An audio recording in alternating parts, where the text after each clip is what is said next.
Hey, Adam Hooksema here from ProjectionHub, and in this video, I'm going to be talking about something probably a little controversial here. Should you go to college or should you buy a business? And I can't get this idea out of my head really for a couple of different reasons. One, I've got 4 kids of my own. They're still a little ways out from college, but I've been thinking, boy, I'm sure glad that they're not right about to go to college because I don't know how I would advise them with AI where it's at right now. It's tough to know, and taking on a bunch of student loan debt just makes that an even tougher consideration, I think. And then on top of that, I had a really cool client meeting with a young man who was 19 years old, still living at home with his parents, has a job, has a day job, but was looking for a small SBA loan to help him start his business in a machining and tooling business. So it was related to the work that he was already doing during his day job, but he wanted to build a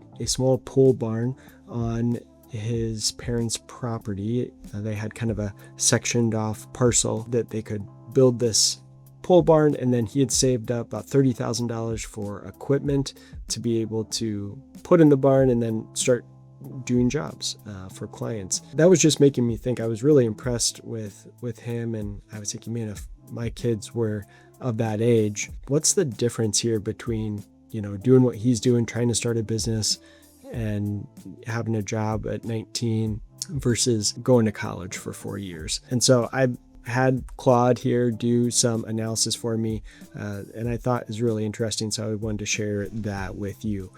So the college path. So what's a college path look like? Well, let's assume $200,000 in student loan debt. Student loan interest rates are at 8.94% right now. If you assume, we're assuming getting that paid off over 10 years, because typically an SBA acquisition loan, SBA 7A loan is going to be a 10-year term. So we want to compare kind of apples to apples there, so you can see the interest paid. And how are you going to pay those loans? The debt service source is going to be your W-2 income. And do you have an asset? Well, you have a degree, which I suppose is an asset, but you can't sell the degree, right? And the other thing is the student loans are nearly impossible to discharge. So if you file bankruptcy, you're still stuck with those student loans. On the SBA side, so let's say you instead buy a small business that's already generating some cash flow for $200,000, 11.25% interest rate. That's kind of at the high end of SBA loans right now. But given the assumption that you're, 18, 19, 20 years old, you might be at the high risk level. So you're probably going to be paying higher rates. So you see what, your interest paid over that 10-year term is a little bit more, but the debt service source is going to be hopefully the business cash flow. So this is kind of assuming that you're buying a business that's already cash flowing.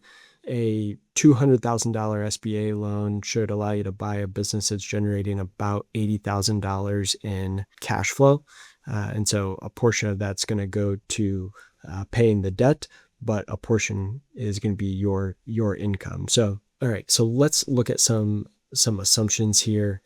So we're gonna show you a graph of what net worth looks like based on these assumptions. So you may have your own assumptions, but we're gonna start saying the graph starts at age 18 and you're in school, so there's no income and zero net worth during those years. Age 22, you graduate with $200,000 student loan debt. Let's say you get a starting salary of $65,000 a year, growing at 3% kind of inflation rate there. Say your take-home pay is 80% of your salary, so a 20% effective tax rate. And your loan payment, you're going to take $30,000 right off the top there for loan payments.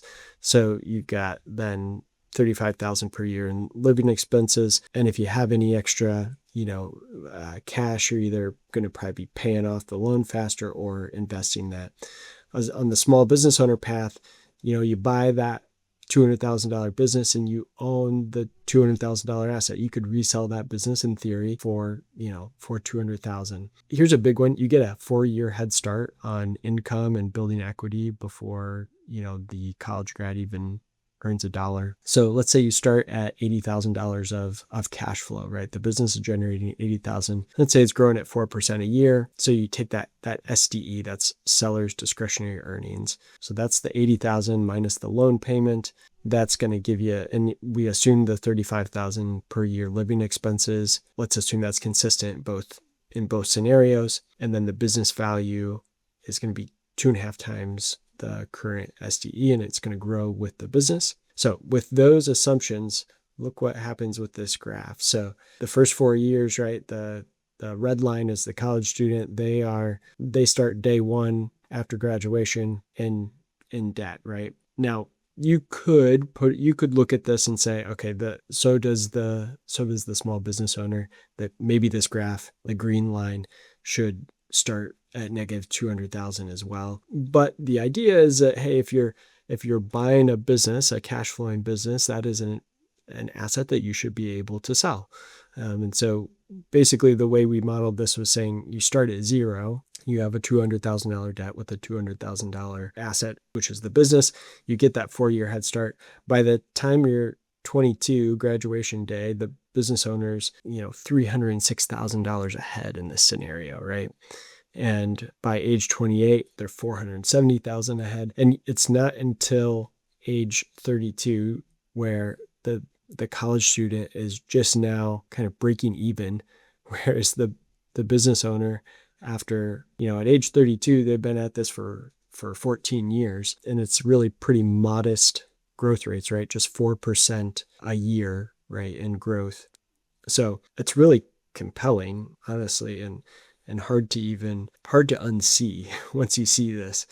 And so, certainly this is not I don't know if it's the safe path, and I'm not sure what I will recommend to my kids someday. But I think for some young men and women, buying a business or starting a small business early on, instead of going to college, if you're thinking about, hey, I'm going to take on some debt either way, this is a pretty compelling case in my mind. So, and as a parent, I think, in this example of this 19-year-old, the parents are going to help guarantee the loan for him. They were going to be building the pole barn on their property. Worst case scenario, the parents could help cash flow that loan payment.